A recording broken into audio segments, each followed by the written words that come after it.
Bersama berkolaborasi, wujudkan mimpi.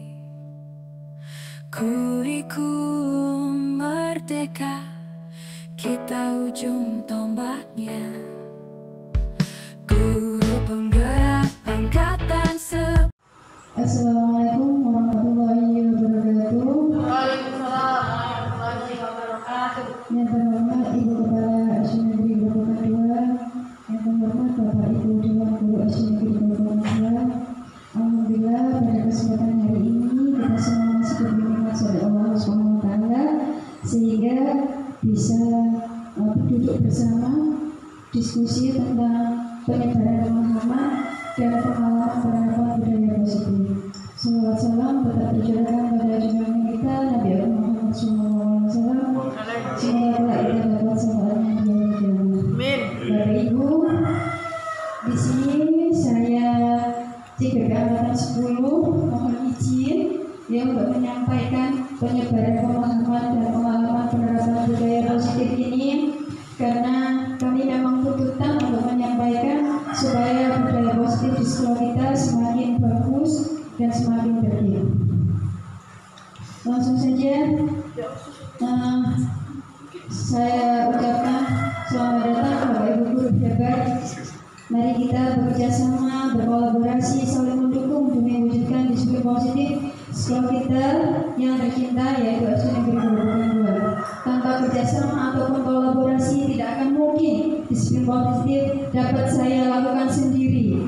Untuk itu saya ingin bekerja sama dan kolaborasi dengan panjenengan semua. Konsep utama model budaya positif di sini yaitu ada 7. Yang pertama, perubahan paradigma belajar. Lalu kedua, kebutuhan dasar manusia, posisi kontrol restitusi. Keempat, segitiga restitusi. Yang kelima, disiplin positif. Yang keenam, motivasi perilaku manusia. Dan yang terakhir, terciptanya suatu keyakinan kelas. Dalam pembelajaran dengan paradigma baru, di mana pembelajaran dengan paradigma baru ini dirancang berdasarkan prinsip pembelajaran yang berdiferensiasi, sehingga setiap siswa belajar sesuai dengan kebutuhan dari tahap perkembangan untuk mewujudkan profil pelajar Pancasila. Bapak Ibu, pasti setiap kelas kita mempunyai anak-anak yang beraneka ragam, bukan beraneka unik, dengan keragaman mereka sendiri-sendiri. Makanya kita harus berdiferensiasi, mengelompokkan menjadi kelompok-kelompok kecil agar mereka bisa memenuhi kebutuhan belajarnya. Kalau kita jadi kelompok besar, mereka akan semakin terpencil, semakin kurang rasa percaya dirinya.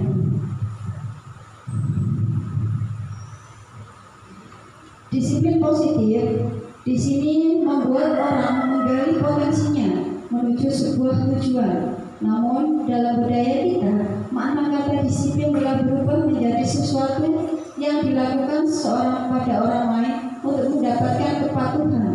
Sebenarnya disiplin itu adalah tahap belajar, bukan penghukuman. Ya, karena kita sering disiplin, berarti kita harus patuh, taat. Menurut kemarin yang kita terima dari narasumber itu, disiplin adalah tahap belajar dalam menumbuhkan kesadaran pada dirinya. Kecenderungan umum adalah menghubungkan kata disiplin dengan ketidaknyamanan, bukan dengan apa yang kita hargai atau pencapaian suatu tujuan mulia. Disiplin tadi, karena dia penghukuman jadi merasa tidak nyaman. Makanya kita harus berubah untuk memaknai kata disiplin itu dengan menghargai untuk mencapai suatu tujuan yang mulia. Sebagai pendidik, tujuan kita adalah menciptakan anak-anak yang memiliki disiplin diri sehingga mereka bisa berperilaku dengan mengacu pada nilai-nilai kebajikan universal dan memiliki motivasi intrinsik bukan ekstrinsik. Intrinsik adalah dalam dirinya sendiri, bukan dari luar karena seseorang. Disiplin positif merupakan salah satu cara penerapan disiplin yang bertujuan untuk menumbuhkan kesadaran serta memberdaya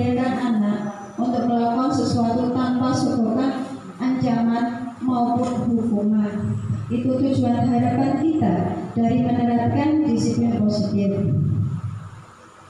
Selanjutnya yaitu kebutuhan dasar manusia. Ada 5 kebutuhan dasar manusia. Yang pertama, bertahan hidup. Semua orang pasti ingin bertahan hidup. Bagaimana caranya? Mereka dengan makan, minum, itu adalah cara mereka untuk bertahan hidup. Lalu ada kasih sayang dan rasa terima. Setiap orang pasti membutuhkan kasih sayang karena kita adalah makhluk sosial yang tidak bisa hidup sendiri tanpa orang lain. Jadi kita itu membutuhkan kasih sayang dan bisa diterima di setiap keadaan kita, ya, apapun, karena kita adalah manusia yang ada lebih dan kurangnya. Untuk itu kasih sayang dan rasa terima itu adalah kebutuhan dasar kita. Lalu ada kebebasan, kesenangan dan penguasaan. Motivasi perilaku manusia. Motivasi adalah dorongan yang timbul pada diri seseorang secara sadar dan tidak sadar untuk melakukan suatu tindakan dengan tujuan tertentu. Pasti kayak kita, seperti seorang guru pasti mempunyai motivasi. Saya sebagai seorang guru itu pengennya seperti apa? Ya, tanpa kita sadari itu pasti akan muncul dalam diri kita. Lalu menghindari ketidaknyamanan dan hukuman. Di sini murid itu melakukan disiplin diri karena dia takut dihukum. Hal ini merupakan motivasi ekstrinsik, yaitu masih dari luar. Ya, karena dia, saya takut nanti kalau saya nggak pakai sabuk ketika upacara nanti saya dihukum bunda dan nanti dipanggil sama bulan harus ke depan dicari. Nah, itu masih motivasi ekstrinsik. Lalu ini mendapat imbalan dan penghargaan dari orang lain. Murid melakukan disiplin itu karena ia ingin mendapat imbalan. Hal ini merupakan motivasi ekstrinsik. Ini masih sering, kayak saya, mohon maaf, itu masih sering sekali melakukan ini, memberikan imbalan kepada siswa terhadap pencapaian yang sudah dilakukan. Lalu yang ketiga yaitu menghargai nilai kebajikan diri sendiri. Murid melakukan disiplin diri ini karena sadar akan nilai kebajikan dirinya. Hal ini merupakan motivasi intrinsik. Inilah yang harus kita bangun dalam diri peserta didik kita. Mereka bisa sadar dengan dirinya, kalau saya berbuat ini itu seperti ini. Dia sadar dengan dirinya tanpa harus kita bentak-bentak, harus kita ingatkan, ini gitu, gitu. Konsep disiplin dengan identitas gagal. Di sini, kalau kita mendisiplinkan siswa dengan cara menghukum, maka akan menjadi gagal dalam penerapan budaya positif yang ada di sekolah. Hukuman itu bisa menyakitkan, lalu membuat murid itu tidak nyaman, takut, dan mereka menyembunyikan kesalahannya. Kadang itu tidak mau mengakui, menyalahkan, bukan saya, itu menunjuk temannya yang lain, tapi dia tidak setuju dengan diri. Itulah dampak dari hukuman yang dilakukan.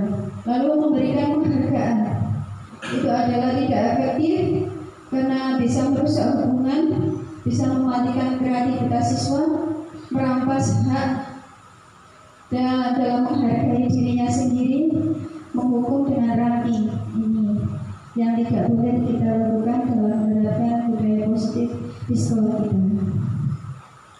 Lalu selanjutnya konsep disiplin dengan identitas gagal yaitu konsekuensi, yaitu penguatan jangka pendek, monitoring berkelanjutan, murid menghormati peraturan, murid tidak ada waktu untuk merenungi.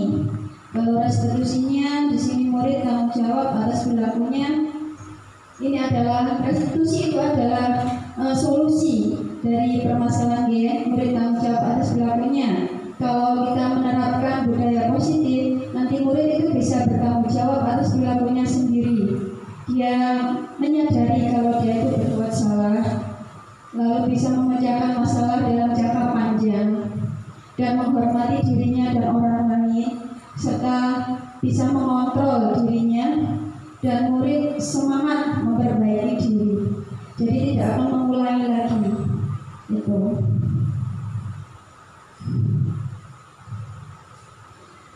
Di sini ada sebuah konsep disiplin dengan pendekatan restitusi.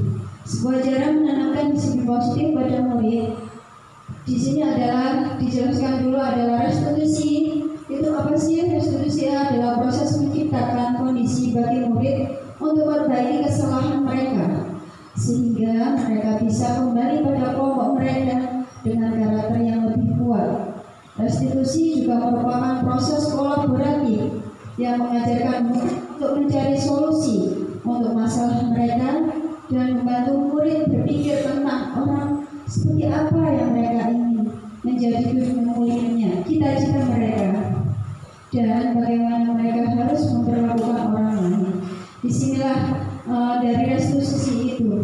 Ya, makanya setiap apapun permasalahan yang dialami oleh murid kita, jangan sedikit-sedikit dihukum atau dikasih penghargaan. Alangkah baiknya kita menggunakan konsep restitusi.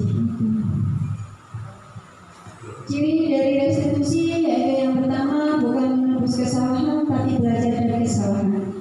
Kayak ketika ada anak yang tidak memakai atribut lengkap lalu dia menebus kesalahannya dengan berlari lapangan, itu bukan menebus karena dia mungkin besoknya akan mengolah kembali, ya bukan dari kesadaran dari dirinya. Lalu ini memperbaiki hubungan antara guru dan siswa. Ketika kita memberikan restitusi, hubungan antara guru dan siswa akan berjalin bagus. Mereka tidak akan takut dengan gurunya. Lalu ini tawaran, bukan paksaan. Kita tawarkan ya kepada murid kita, bagaimana kalau dia melakukan kesalahan ini, mereka bisa melakukan apa, ya konsekuensinya seperti apa. Lalu menjadi kebutuhan dasar yang mendasari tindakan, menuntut untuk melihat ke dalam dirinya, fokus pada karakter bukan tindakan, menguatkan dan fokus pada solusi. Itu.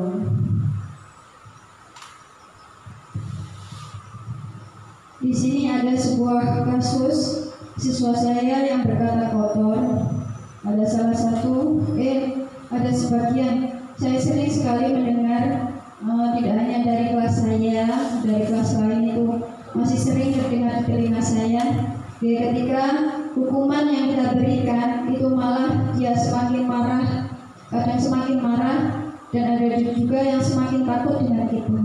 Kadang kok berkata gitu, malah kita sudah pindah tempat, dia ngatain ke temannya lebih banyak lagi kata-kata kotor itu. Lalu guru menghukum siswa dengan membaca istighfar sebanyak 33 kali. Ini sebenarnya harus sadar dari dirinya. Kalau sudah berkotor-kotor, ya Allah, kan sebenarnya gitu ya. Tapi kita kan sering mengingatkan, masih mengingatkan. Ayo, sudah berkata kotor, harus baca apa loh? Kita yang mengingatkan dulu, bukan dari kesadaran dirinya.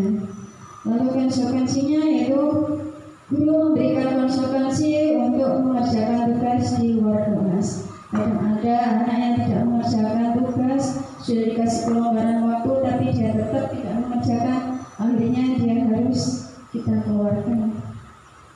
Kita pernah mengalami siswa kita yang seperti itu ya.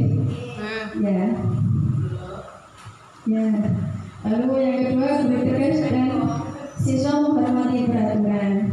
Restitusinya yaitu guru harus menanyakan keyakinan kelas dan membantu untuk selesaikan masalah. Tidak harus dihukum terlebih dahulu. Sebenarnya kita itu harus tanya kepada anaknya, dan bagaimana memberikan solusi kepada mereka. Yang kedua, guru terbuka dan siswa menghormati diri sendiri dan orang lain. Kalau kita mau terbuka, insya Allah siswa kita juga akan menghormati kita.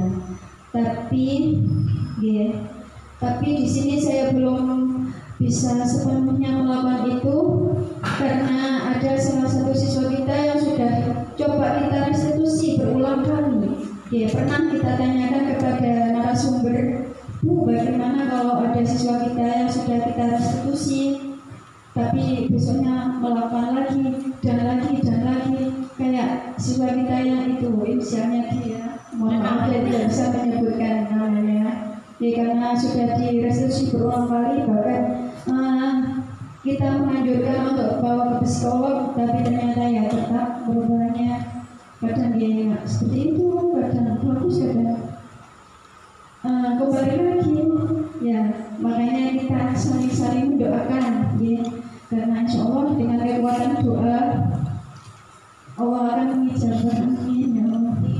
Amin. Ya. Amin. Karena hanya itu ya, karena usaha sudah kita lakukan, jadi kita pasrah ya Allah ya. Kita kembalikan lagi kepada Allah yang menciptakan dia. 5. Posisi kontrol institusi. Yang pertama yaitu sebagai penghukum, yang kedua membuat rasa bersalah, yang ketiga adalah teman, yang keempat pemantau, dan yang terakhir adalah manajer. Nah, di sini ada sebuah cuplikan video yang kita ambil dari Kemdikbudristek, di mana di situ ada sebuah kasus sebagai penghukum.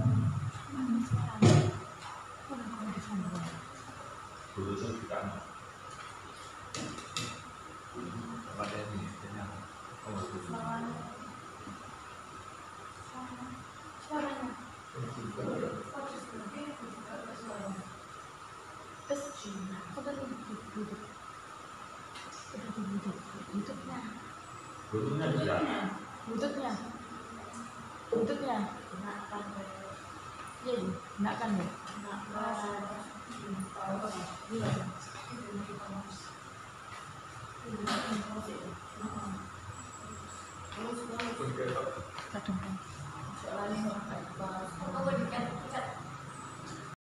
Bapak Ibu, di sini ada cuplikan video yang saya ambil dari Kemdikbudristek tentang ini adalah seorang perempuan guru BP di mana menjumpai ada salah satu seorang siswa yang terlambat.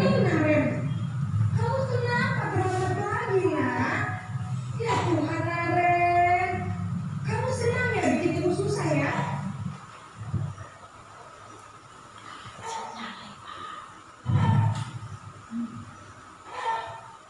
Nah, dari cuplikan video tersebut, di sini posisi penghukum yaitu membentak, ya, nadanya itu seperti nada gitu. Itu kan pasti membentak ya. Nah, dan mengganti menunjuk-nunjuk, menyebut namanya berulang kali kan seperti kita menunjuk anak tersebut. Lalu yaitu hukuman verbal atau fisik, ya, disuruh keliling lapangan. Dampaknya itu murid menjadi pendendam dan murid tidak menyukai guru, itu pasti. Ya. Nah, di sini ada lagi yaitu cuplikan video di mana seorang guru BP menjadi pembuat rasa bersalah.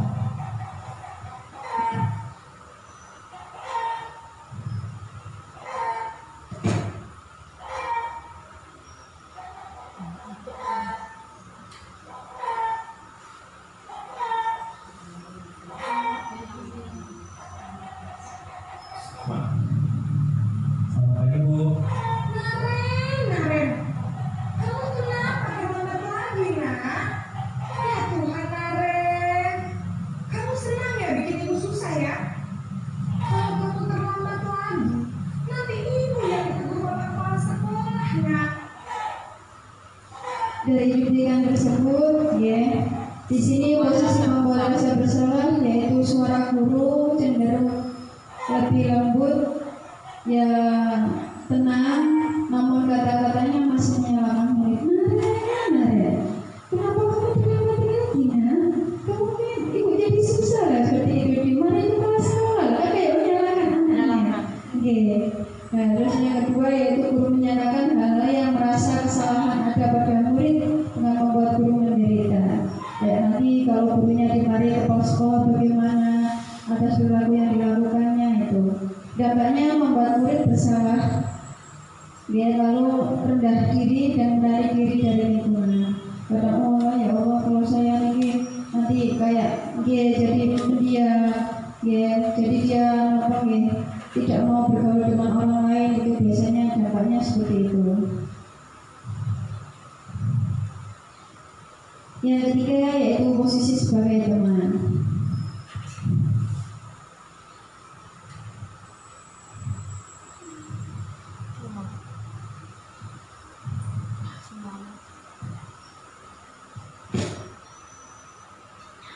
Nah, terlambat lagi ya sayang. Iya Bu, habis ibu saya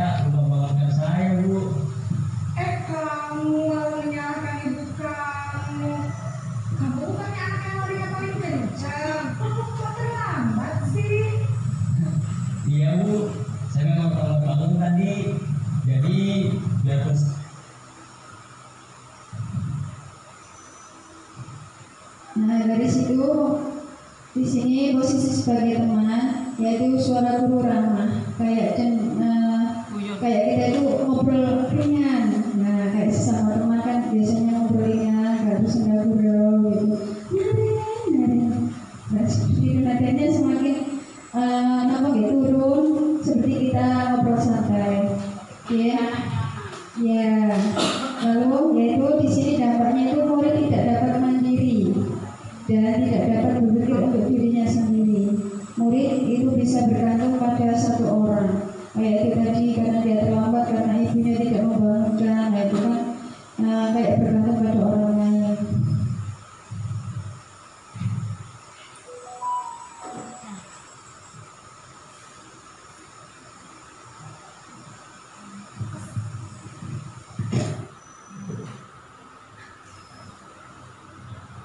Lalu ini ada sebuah video lagi yaitu sebagai posisi pemantau.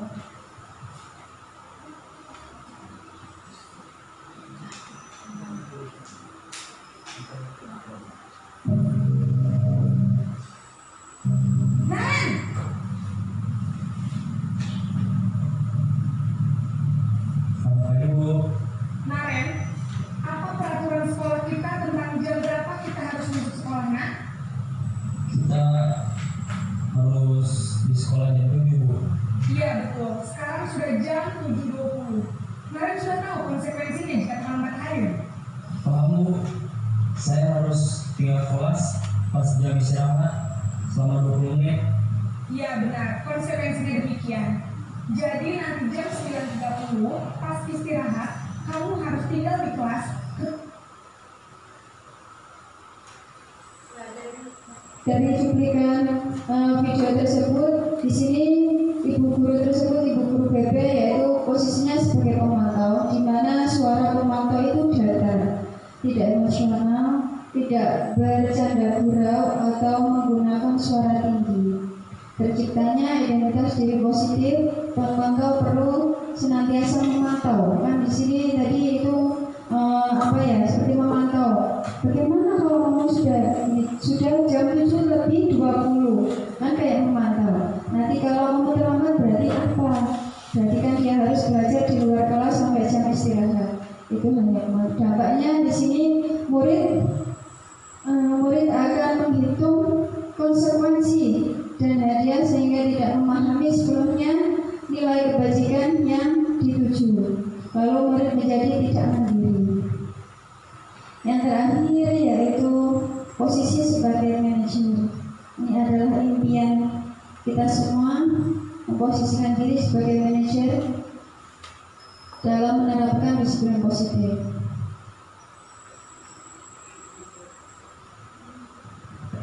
Naren, Maaf, Bu.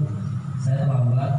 iya sekolah masuknya jam 7, sekarang sudah jam 7.20. Jadi sekarang bagaimana ini Naren? Maaf, Bu. Saya lupa salam saya semalam. Baiklah, menurut kamu, keyakinan sekolah yang mana yang perlu kamu tingkatkan? Menghargai diri sendiri dan orang lain mungkin, ya, Bu. Setuju. Jadi, apakah Naren meyakini prinsip saling menghormati tersebut? Iya, Bu. Cuplikan video tersebut, di sini guru BP adalah posisinya sebagai manajer, di mana suara manajer itu netral, tidak emosional, tidak bersenda gurau, atau menggunakan suara tinggi. Tercipta identitas diri positif, guru dengan terus mengajukan pertanyaan yang bermakna kepada murid tersebut. Guru membimbing murid untuk memecahkan sebuah masalah. Dampaknya murid akan lebih mandiri dan percaya diri. Itu langsung ya. Itu adalah penerapan dari kelima posisi budaya positif. Nah, di sini tujuan kita sebagai manajer adalah guru dapat menerapkan disiplin positif yang berpihak pada murid sehingga bisa memerdekakan murid. Tujuannya tercipta murid yang mandiri, merdeka dan bertanggung jawab. Selanjutnya sebelum kita berdiri muslim, kita harus melakukan keyakinan kelas di mana untuk menciptakan lingkungan kelas yang aman, nyaman, dan menyenangkan bagi siswa. Jika hal tersebut dapat dilaksanakan, maka akan mewujudkan lingkungan yang positif dengan membiasakan keyakinan kelas yang telah disepakati akan membentuk budaya positif pula. Lalu proses pembentukan keyakinan kelas di sini kita harus menanyakan pendapat murid tentang masalah dan harapan kelas yang ingin mereka impikan. Lalu eksplorasi ide dari murid untuk mencapai kelas impian mereka. Ambil kesimpulan dari ide murid, ubah ide menjadi keyakinan kelas, dan tanda tangani kontrak keyakinan kelas. Kalau bisa keyakinan kelas itu adalah kata-kata yang mudah diingat oleh peserta didik kita. Misalkan tidak membuang sampah, tidak ramai berisik dan sebagainya. Kata-kata yang singkat tapi mudah diingat. Perbedaan peraturan dan keyakinan kelas. Salah satu perbedaan kunci dari keyakinan kelas adalah penghindaran dari kalimat-kalimat negatif. Seringkali peraturan kelas atau kontrak belajar mencantumkan larangan-larangan dan sanksi-sanksi yang dapat menciptakan atmosfer yang kurang positif, jadi menakutkan bagi siswa. Di sini dari apa yang niku, makanya kita melakukan sebuah seketika restitusi, di mana suatu proses dialog yang dijalankan oleh guru agar dapat mewujudkan murid yang mandiri dan bertanggung jawab. Seketika restitusi dimulai dari menstabilkan identitas, lalu validasi tindakan yang salah, yang terakhir adalah menanyakan keyakinan kelas. Menstabilkan identitas yaitu mengembalikan harga diri dan kepercayaan diri individu yang terlibat sehingga mereka dapat memahami dan menerima tindakan mereka dalam konflik dalam masalah, sehingga mereka bisa mengubah orang yang gagal pernah berbuat kesalahan menjadi orang yang sukses. Itu harapan kita, menstabilkan identitas. Lalu yang kedua adalah validasi tindakan yang salah, yaitu berfokus pada pengakuan bahwa tindakan yang salah, terutama yang melibatkan individu yang terlibat dalam konflik, memiliki motivasi dan agar penyebabnya perlu dipahami, sehingga membantu individu yang terlibat untuk memahami bahwa mereka memiliki kontrol atas tindakan mereka, sehingga individu tetap tanggung jawab atas tindakan mereka dan berperan aktif dalam menyelesaikan konflik. Yang ketiga yaitu menanyakan keyakinan. Konsep ini menekankan pentingnya untuk memahami keyakinan dan nilai-nilai yang mendasari tindakan seseorang dalam sebuah konflik, menciptakan ruang untuk individu tersebut untuk membuka diri dan menjelaskan alasan dibalik tindakan mereka, sehingga menjadi landasan bagi pemecahan masalah atau solusi yang lebih baik. Nah, ini adalah penerapan seketika restitusi yang sudah saya jalankan kemarin ketika mendapati siswa saya yang sering berkata kotor. Di sini saya sudah menerapkan seketika restitusinya, yaitu menstabilkan identitas, terus merasa bersalah, lalu yang terakhir adalah menanyakan keyakinan. Ini menerapkan seketika restitusi yang saya jalankan terhadap siswa yang sering tidak menggunakan atribut lokal.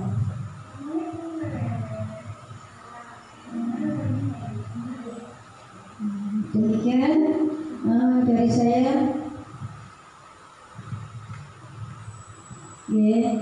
Yang bisa saya sampaikan, mungkin ada yang masih kurang paham, boleh bertanya. Kita saling berbagi di sini.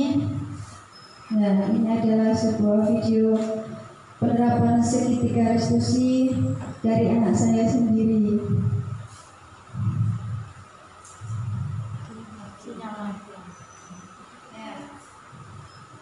Atas nama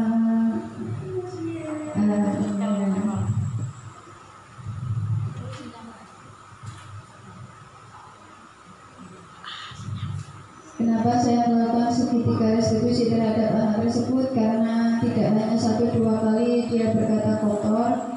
Akhirnya saya melakukan penerapan seketika restitusi terhadap anak tersebut.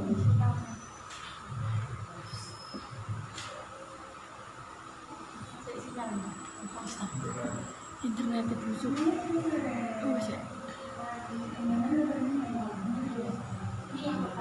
Ini yang kedua, yaitu siswa kelas 3 yang sering tidak menggunakan atribut lengkap saat upacara bendera yang saya amati. Lalu setiap pagi ketika datang ke sekolah menggunakan sendal dari rumah. Tapi yang dia ingat hanya tidak memakai atribut aja juga.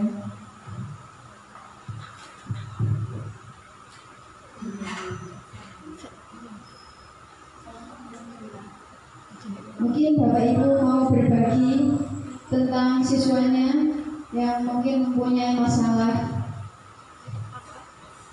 Kita cari solusinya di sini bareng-bareng menggunakan penerapan segitiga restitusi.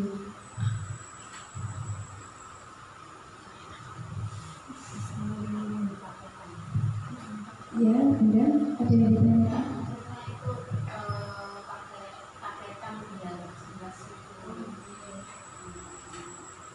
Di pause ya. Tak pause sih.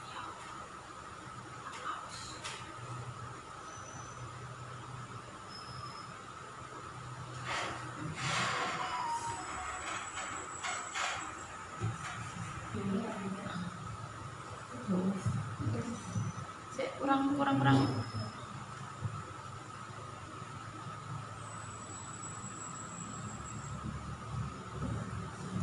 sinyalnya.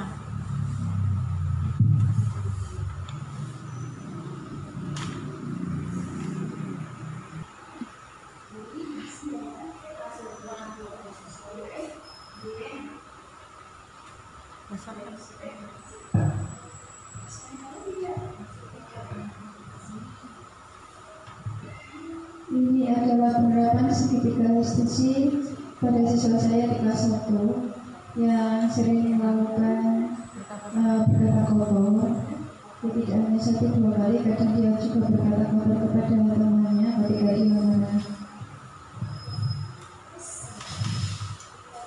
Yang saya lakukan di sini yaitu menstabilkan identitas terlebih dahulu.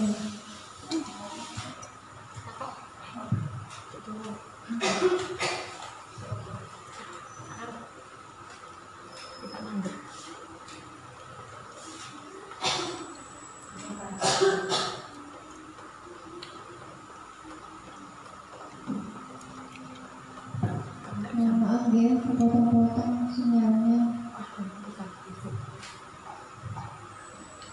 Lalu validasi tindakan yang salah, dan yang terakhir yaitu menanyakan keyakinan kelas kita.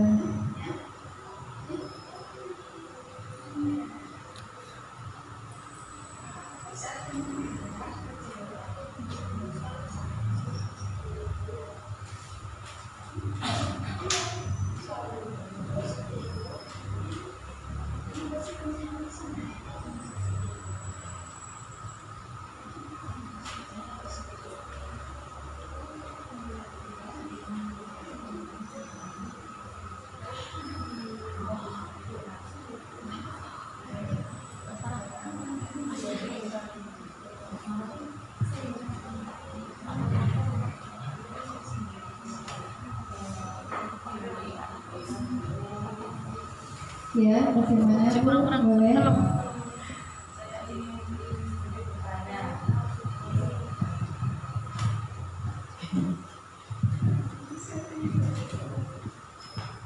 Saya ingin sedikit bertanya tentang masalah segitiga restitusi ini. Di kelas saya, anak-anak itu sulit sekali disiplinkan. Ketika terutama masalah pertengkaran dengan temannya, tiba-tiba ya memang salah satu murid itu ambil kabur, jadi tangannya itu jahil, tiba-tiba nomor temannya disobek gitu, terus akhirnya memancing emosi temannya yang lainnya. Nah, sedangkan itu menjadikan pertengkaran. Dan bagaimana cara menyelesaikannya dengan menggunakan segitiga restitusi?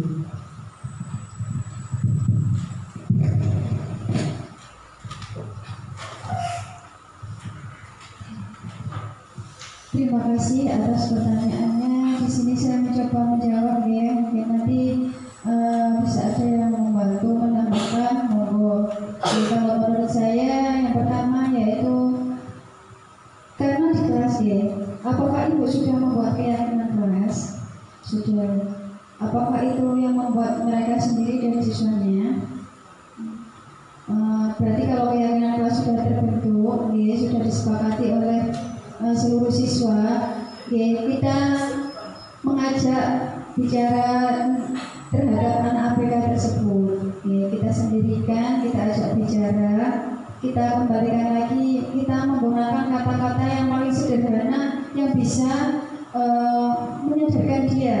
Kata-katanya itu tidak usah terlalu tinggi, mungkin yang lebih sederhana agar bisa dipahami oleh anak ABK tersebut bahwa kita itu sudah mempunyai kelas seperti ini.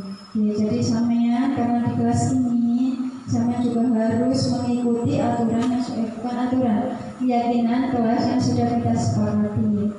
Kalau sama seperti ini pasti kita kasih, maksudnya kita memberikan pertanyaan romantis kepada dianya.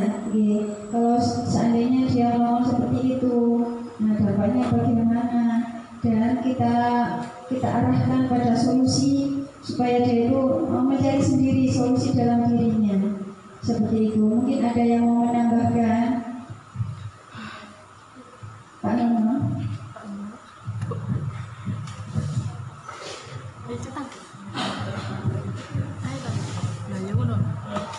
Terima kasih Bu Rani. Mungkin yang jadi pertanyaan dulu fokusnya adalah di anak tersebut berkelebihan khusus. Karena bagi saya ABK itu bukan berkebutuhan khusus, tetapi punya kelebihan yang khusus. Mungkin kalau secara normal kita sudah melaksanakan semua itu, tapi kembali lagi kalau kita kembali ke sekitar diskusi sudah sesuai dengan yang diharapkan oleh sekitar resolusi. Mungkin yang bagi saya mungkin yang perlu kita gali adalah kelebihan anak itu apa sehingga anak tersebut menjadi lebih bukan disiplin lagi tapi lebih mengeksplor kelebihannya tersebut sehingga dia tidak bahasa saya tidak menjadikan anak tersebut agak berbeda. Ini mau karena disiplinnya yang jauh anak tersebut memang ada kelebihan khususnya sehingga kita perlu gali. Semoga dengan ketemu kelebihannya tersebut anak tersebut lebih konsentrasi dan tidak akan menjadikan sumber dari melanggar keyakinan kelas yang telah disepakati. Ini mau terima kasih Pak Nono atas masukannya. Bagaimana Guru? Sudah punya gambaran dia bagaimana nanti ketika menangani anak ABK tersebut di kelas jika dia tiba-tiba melakukan melanggar atau di luar keyakinan kelas yang sudah kita sepakati. Mungkin Bapak Ibu ada pertanyaan lagi? Sudah, alhamdulillah. Kalau gitu saya akhiri dari diskusi kita tentang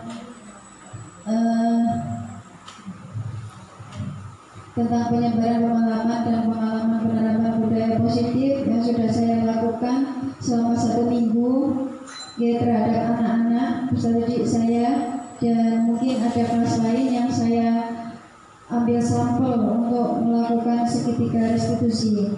Demikian presentasi dari saya, penyebaran ilmu yang saya dapatkan selama di CGP. Semoga bisa bermanfaat untuk Bapak Ibu guru semua.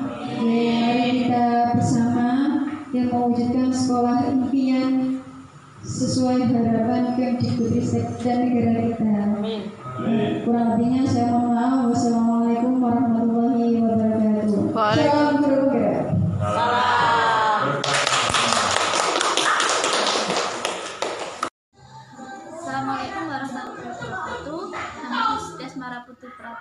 saya guru kelas 2. Setelah saya mengikuti diseminasi penyebaran pemahaman dan pengalaman penerapan budaya positif, saya jadi tahu apa itu segitiga restitusi dan penerapannya kepada peserta didik untuk mencapai disiplin positif. Terima kasih Bu Rani atas praktik baiknya. Sukses untuk kedepannya. Wassalamualaikum warahmatullahi wabarakatuh. Assalamualaikum warahmatullahi wabarakatuh. Nama saya Dewi Sofi Ainia. Saya mengajar keagamaan diniyah. Setelah saya mengikuti diseminasi penyebaran pemahaman dan pengalaman penerapan budaya positif, saya jadi tahu apa itu segitiga restitusi dan penerapannya kepada peserta didik untuk mencapai disiplin positif. Terima kasih Bu Rani atas praktek baiknya. Sukses ke depannya. Wassalamualaikum warahmatullahi wabarakatuh.